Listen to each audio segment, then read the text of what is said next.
Welcome to the Hermitcraft recap. My name is Pixel Riffs. Our writer is Sloy XP. Captions on this video were provided by Liara, and you know what?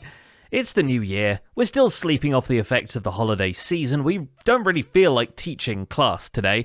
Should we just put on a video? I'm back. That's right. Finally, you get episode 2 of my Hermitcraft Season 11 series. Wait, no, copyright detection. It's 2026 and the Hermitcraft server has successfully made the transition from robot exploitation to spear violence.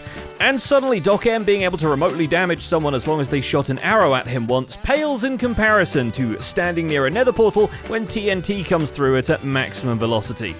Come to Hermitcraft, we have same-day delivery pipe bombs. So then you can launch 2 at a time? Yeah, well, no, one. Oh no! Oh no! Donkey! What are you doing? Another bombshell arrives in the form of Skizzleman entering the Miss Moss Farm contest purely so he can stuff his mangrove farm full of freely available fertilizer. And there's more explosive news to dig into, so let's just take a look at all the events and mishaps that occurred on the Hermitcraft server this week, and not just Vintage Beef's World Tour. Which did happen, and frankly, it's just nice to have Beef back on our subscription feeds after his recent move. Luckily for him, while he was gone, basically every other player already beat the game, so now he can have some free stuff. I'm way behind. I have like nothing, although there is something right here. Merry XBemus! Oh, look at that. Including a free tour from XB Crafted, who guides him to all the important landmarks of the server, the shopping district, Good Times with Scars Galaxy's Cliff Edge, a very normal base by a very normal guy, and the future site of Decked Out 3. Beef takes a nap in Tango's coffin, which we're pretty sure makes him a vampire now. Ooh, this is nice. But after XB invites him into his storage system, Beef graciously accepts the offer of a loaned beacon so he can mine out a space for his new base. But I'm leaning towards kind of an older style shopping mall sort of thing. I don't know if that would look good, or a set of 80s movies. After all, XB has a bunch of beacons after Tango left him a few along with his Boxing Day boxes, and he's certainly not lacking for iron. Or cats, which keep spawning from the same farm. Right? Because like I don't want cats, but I don't want them. XB's own base renovations include a better automatic smelter, which it's not surprising he needs after decorating the entire place in copper trim, an infested allay farm for XP and slime, which only manages to breach containment once, and an allay-based melon and pumpkin farm, which promises to be a villager trading hub once the villagers have been introduced to this friendly green fella. Are y'all scared by the zombie? Is that what's happening? It looked like they were scared. In the meantime, XB Crafted's backyard has taken a turn, because this season Hypnotized has taken some very big steps, then placed them behind XB's golem pedestal. But the future development gets blocked by 2 key materials, iron and deep slate. Luckily, Hypno remembers his home recipe for an iron golem cooker, complete with full block auto crafting, and Etho appears to explain to him methods of deep slate wither mining, as if summoned by the words, "I don't know how to get this large sum of materials." Yes, they then dig deep slate by punching a wither boss. Mojang, please make Haste 3 a thing, these people are starving. You know what, I still think that's faster than if I were to mine that. Uh-oh, we're gonna have a problem here.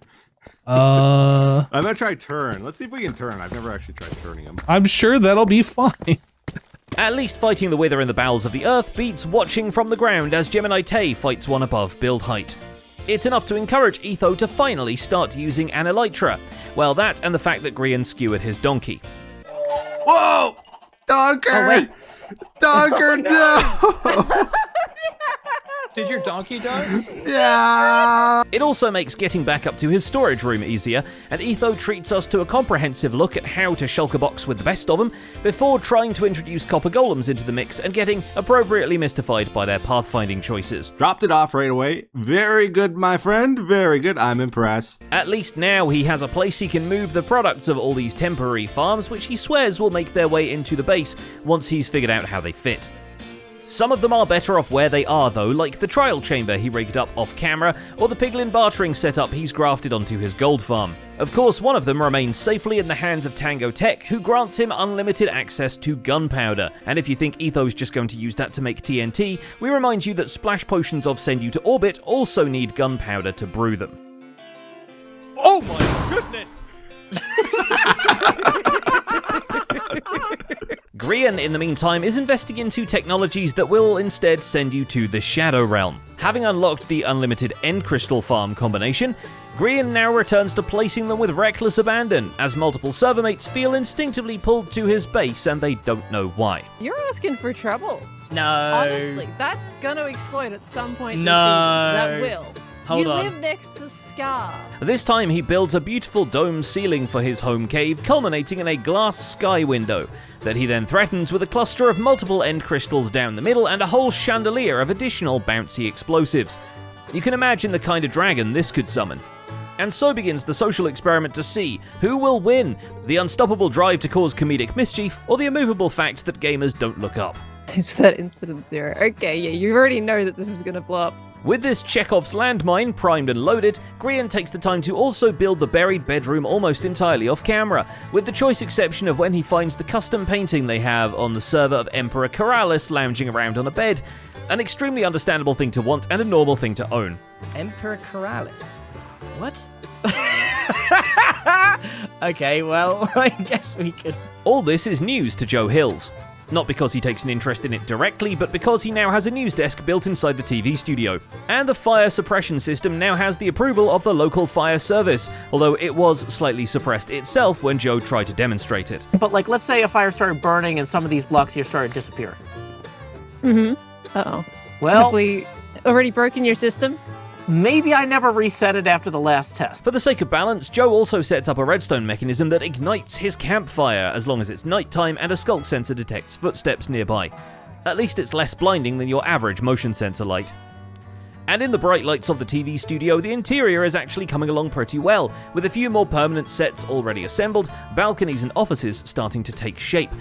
Joe is confident enough to give the public more access, building a bridge that's designed to be temporary so that Zombie Cleo can cross it once they get there. And also, I guess, be remembered by it. Well, this is for the real human Cleo, then. Oh! Have I died in real life, Joe? I don't know. Not quite. Almost real. Almost.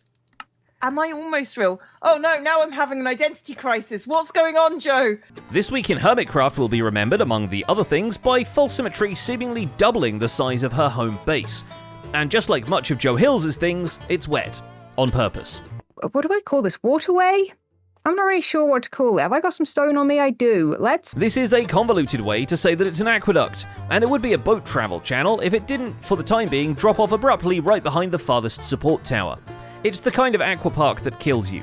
I'm planning a lot to have my base look better with shaders, but hey, shaders sometimes do work. She also drops off the camel husk wrapped in a Christmas present over at Cubfan135's base, though the packaging does pale a little in comparison to the giant snowman Jevin has recently deployed over his forest.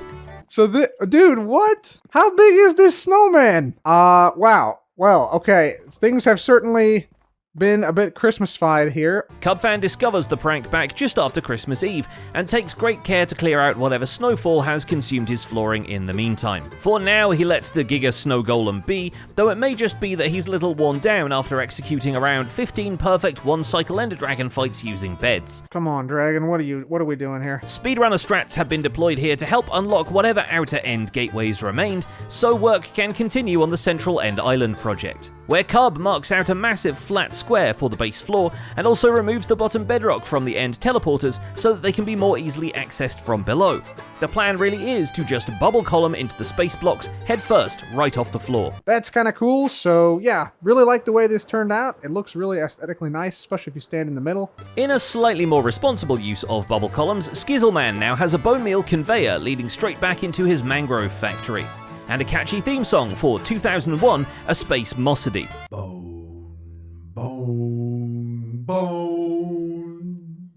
Bone meal! The farm is productive enough that he can give away a free shulker of mangrove to Wells Knight before setting up his storefront and, quite frankly, store back in the shopping district.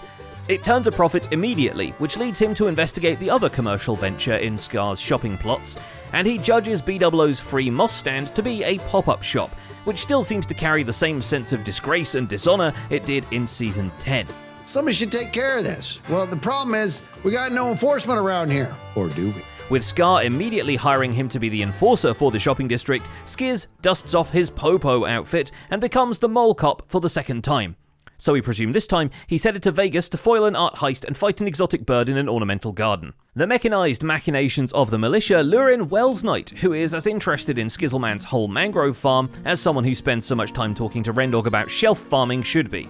It could happen. You never know. Clean your room, sir. But it could happen. You don't need it all. But like the rotten flesh. Like, think about... Coming home, Wells does indeed put together an automated bamboo farm and a bee one to match, unlocking not just the yellow shelves, but also beehives for drawers. Wells is also instrumental in, of all things, the interior lighting for the server's fire station, because Pearlescent Moon has been working on the interior to match this grand exterior, and wanted the Minecraft equivalent of fluorescent tubes, which naturally requires assistance from a samurai and interdimensional travel. Flat. Dang. Yeah, Cub has decided that he wants to make the end very prettiful this year. I love which that. I'm actually a huge fan of. The firehouse also gets a Copper Golem storage system with little help from resident Copper Golem Azuma, but then Pearl gets news of a fire that's broken out somewhere in the vicinity of known arsonist Good Times with Scar. Unfortunately, she didn't want to get Elytra from the end quite yet, so by the time she arrives on the scene, the blaze is completely out of control. Enter rookie firefighter Impulse SV, who volunteers to assist the fire service and has the wings for a rapid response time. Also, his silo-inspired base isn't particularly flammable, which is a good thing because his new look is pretty fire. And this makes perfect sense for us to split responsibilities here, so while she's sleeping, I can be here on the server making sure. Impressed by his ability to punch fire under pressure, Pearl gives him the introduction to the fire station and reveals that some of the server's more keen fire starters have been disguising flint and steel as various comedy props. Impulse shows he can stand the heat, especially if there's a suit of fireproof armor in it for him. But for now, he's got to light up the silo in a different way, and not get lit up by guardians in the process of getting ink for, you guessed it, more grey concrete. Oh yeah, they all figured it out. Yay! All the ink sacs, holy smokes! And finally there's Mumbo, who is living entirely in the present, several of which he has waiting for him after the holidays. I mean, I really appreciate it. You can use my wheat farm anytime. What did he do to it to deserve such a payment? But to create an artificial sense of urgency, he puts 12 hours on the clock and tries to make as many farms as he can during that time. Unfortunately, the Mounts of Mayhem update has other ideas. Oh, that was bad. Oh, and I could be in a death loop. These things are serious. Oh gosh! Oh, it's all coming wrong! Despite having his possessions scattered across the ocean and all his villagers zombified by a drowned wielding a trident from atop a Nautilus, Mumbo still manages to make an iron farm staffed by a single pillager, build a massive auto-harvesting and auto-crafting bamboo farm, route that into a furnace array, and revive the Ilmango mass cobblestone farm. All of which guarantees he'll have a much more productive 2026 than we will. These are desperate times. Not for me, actually. I'm rolling in resources at this point. And that's about it for this week's recap. Our writer is SlayXP, and my name is Pixel Riffs. Captions on this video were provided by Liara. Don't forget to leave a like if you're still here, and subscribe so you won't miss future recaps. Thanks for watching, and we'll see you next week.